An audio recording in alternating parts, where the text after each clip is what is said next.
everyone, welcome once again. Friends, we are talking about managerial economics, and in the last video we started with a very important concept of price elasticity of demand.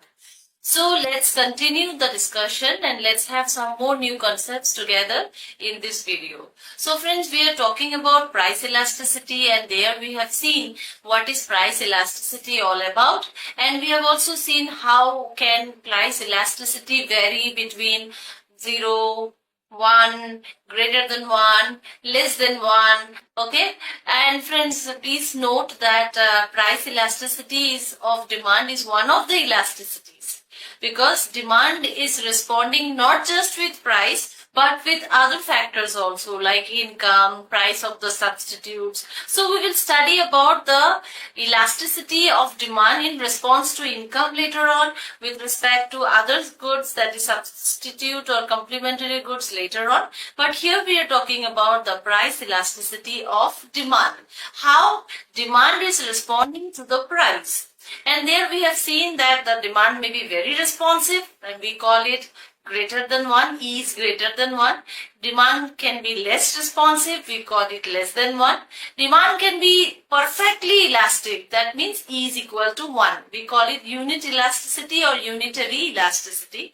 Demand can be highly inelastic, okay, we call it E is equals to 0. Or demand can be perfectly elastic, we can call it E is equals to infinity. So friends, let's now see that we have seen that elasticity can be equal to 0, elasticity can be equal to 1, elasticity can be greater than 1, elasticity can be less than 1, elasticity can be equal to infinity. So it is called unit elasticity. Sorry, this is called unit elasticity. Unit elasticity, whereas this one is called inelastic. Inelastic. Demand is inelastic. We call it perfectly inelastic.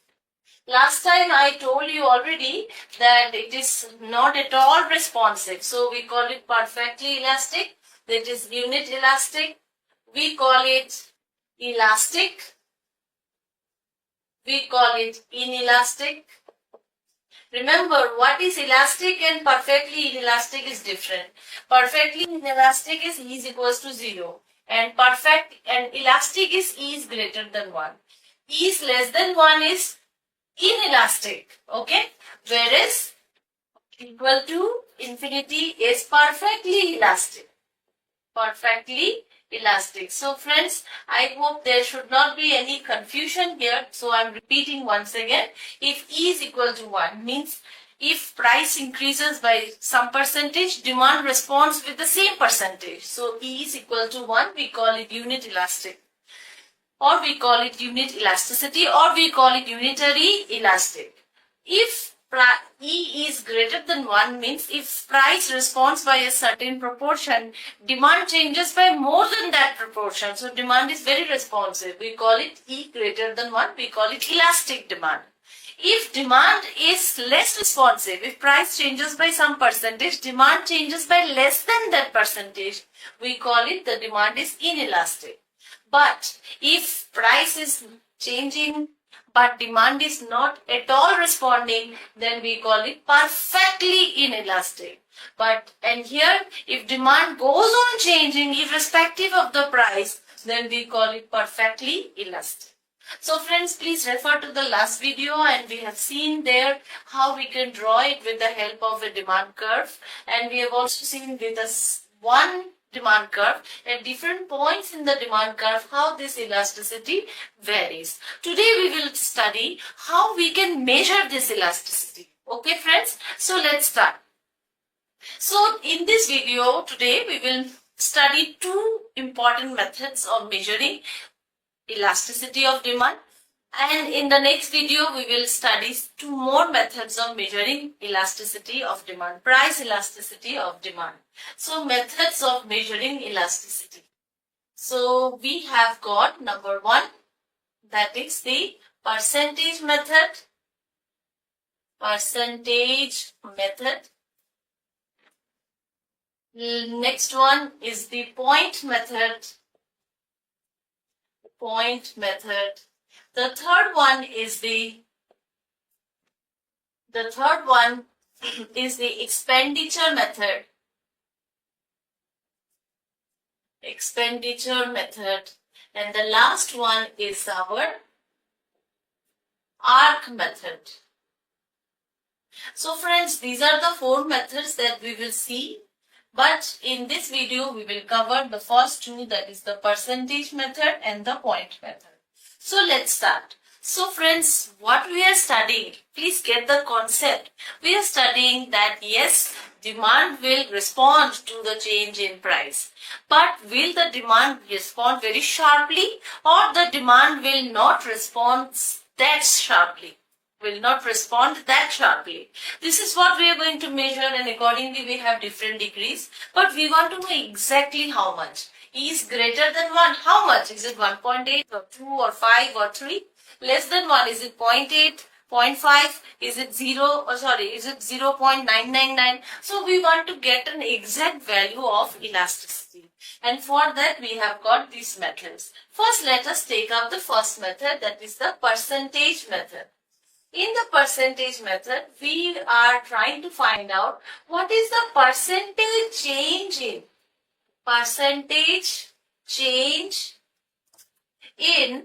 quantity demanded. If you are demanding a quantity, talking about any product A, B, C or X, Y, Z, how much is the percentage change in quantity demanded divided by how much is the percentage change in price? Percentage change in price. So, we want to know what is the percentage change in demand. As I told you, if price is changing by some percentage, how much is the percentage change in demand we are trying to see. So, percentage change in demand in relation to percentage change in price. So, we can write it like this. Percentage change in demand means what? Change in demand. Change in demand divided by, what is that? Divided by original demand. Okay? Original demand. How much was my original demand? Suppose my original demand was 20 when the price was 10. When the price was 10, my demand was 20. So my original demand is 20. Okay? Divided by this whole thing, divided by change in price. Change in price divided by original price. Original price. So friends, let's see again what we are writing. We are writing percentage change in quantity demanded divided by percentage change in price. What is percentage change in quantity demanded? The numerator. Change in demand divided by original demand divided by what is percentage change in price? Change in price divided by original price. So if I have to rewrite, so change in demand. So change in demand, we will write delta Q. How much is the change in quantity demanded? Divided by change original demand. Original demand is Q. So if original demand is Q, so change in demand is represented by delta Q divided by change in price. If the change in price is delta P, then the original price is P. Okay friends, so if you reciprocate it, you get delta Q by Q into P by delta P. Okay, and for simplicity we write delta Q by delta P is into P by Q. So this is the formula for the percentage method of price elasticity of demand, that is change in quantity divided by change in price into original price divided by original quantity. Okay, now friends, please note here, you have to multiply this formula with 100 because it is percentage method. So with 100 and with 100. Okay, so let's take up. So I'll give you one example so that you can understand this. So friends, I have taken up a problem here. As you can see, the price of a commodity increased from rupees 10 to 12. So there is a rise in price. The demand dropped from 100 to 80 quantities. Calculate elasticity, price elasticity under percentage method. So friends, let's write the formula. P by Q into delta Q by delta P into 100. Okay friends. So let's write. What is P? P is the original price. So increase from 10. That means the original price was 10 divided by what was original quantity? 100 into what is the change in quantity? Delta Q is change. So change in quantity is 20. What is my change in price? Change in price is 2. Okay friends. So friends, what is the formula of change in quantity? Change in quantity is the new quantity minus the previous quantity. Q1 minus Q. Okay. So can you see here the quantity was, what is the formula here? Q1 minus Q means what is my new quantity and in relation to the old quantity. So my new quantity was 80 and what was my old? 100. So don't you think that there is a minus 20 change in the price elasticity? Okay. So now that means price has positively changed. So plus 2, but quantity has negatively changed, means there is a drop in the quantity, so minus 20. Okay. So now friends, let's equate and find out what is the answer. It is 100%. So if you ignore this percentage cancel it, you get minus 1. So what is minus 1? When we interpret the results of price elasticity, we ignore the sign. And I told you when the elasticity is equals to 1, we get unit elasticity, or elasticity is unitary, unit elastic. Okay. So that means this product has a equal responsiveness to change in price. If price increases by 20%, the demand also changes by 20%. Okay. So friends, this is how we interpret the results under percentage method. So friends, let's take the point method. Now how do we do the point method? Okay. So in the point method, the formula for point method is lower segment of the demand curve, lower segment of the demand curve divided by upper segment. What does this mean? This means that if you have a demand curve, let's draw a demand curve. Suppose it is like this. M and N is the demand curve. Okay. Then friends, if I have any point in the demand curve, then suppose this is my point, say C. So any point in the demand curve, the elasticity is lower segment, that is Cn, divided by upper segment Cm. Lower segment means this is point here. So C by N divided by C by M. Lower segment of the demand curve divided by upper segment of the demand curve. Let's see how it is possible. How it is possible that in the point method, price elasticity is lower segment by upper segment. For this, what I will do, let's say the price is OP and the quantity demanded is OQ. Okay. And let's suppose that the price has reduced from OP to OP1. As a result, the demand has increased from OQ to OQ1. And there is a point here B say, and there is a point here J say. Okay friends. So now I have to prove that elasticity at a point is lower segment divided by upper segment. For this, what I will do, I will write the formula of elasticity using the percentage method. What is the percentage method formula? Percentage method formula is P by Q into delta Q divided by delta P. Okay, this is my percentage methods formula.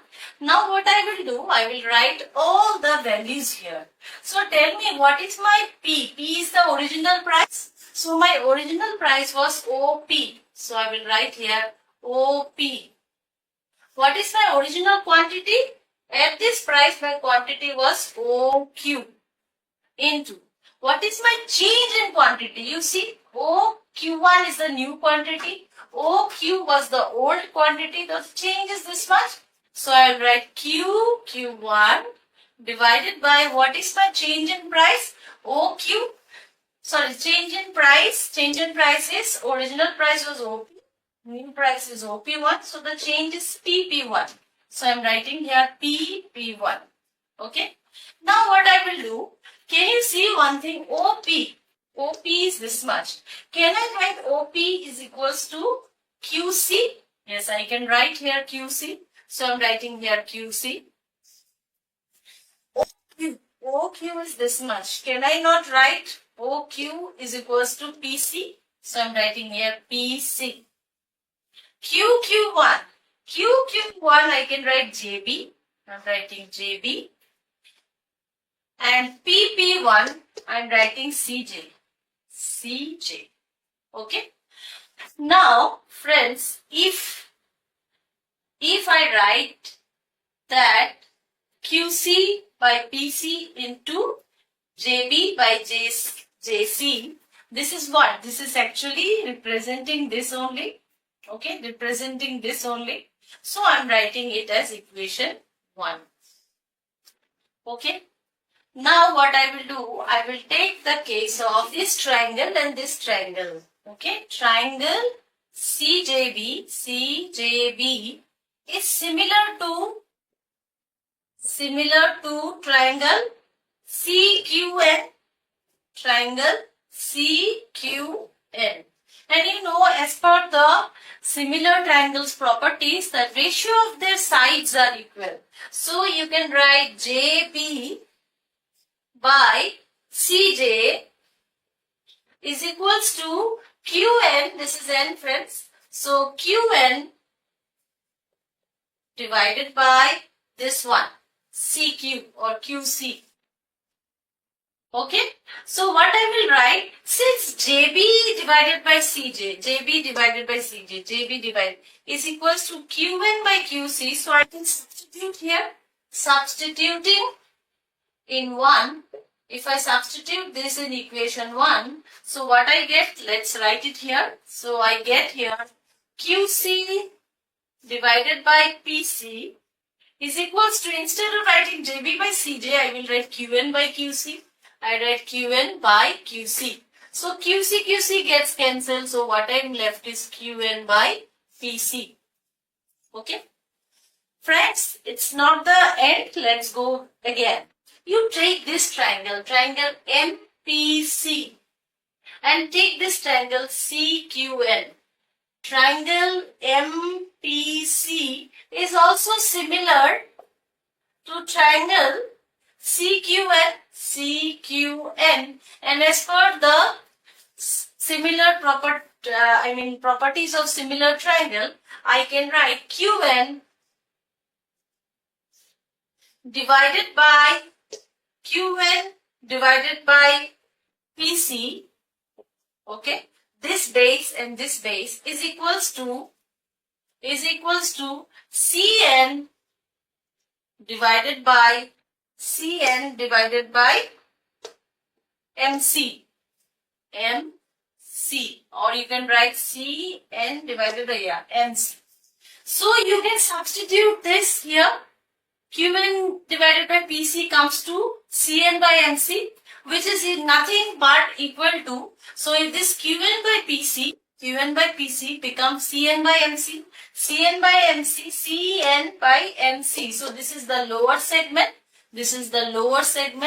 divided by upper segment. So this is your lower segment divided by upper segment. So it is proof that elasticity of demand on a point of the demand curve is equal to the measurement of the length of this divided by length of this. So this is proved by the properties of similar triangles and other equations. So friends, I hope this is clear. So we have covered the two important methods of price elasticity, measuring price elasticity. One is the percentage method and this one is the point method. So hope we will meet again in the next video with the other two methods. Thank you for watching. Bye bye.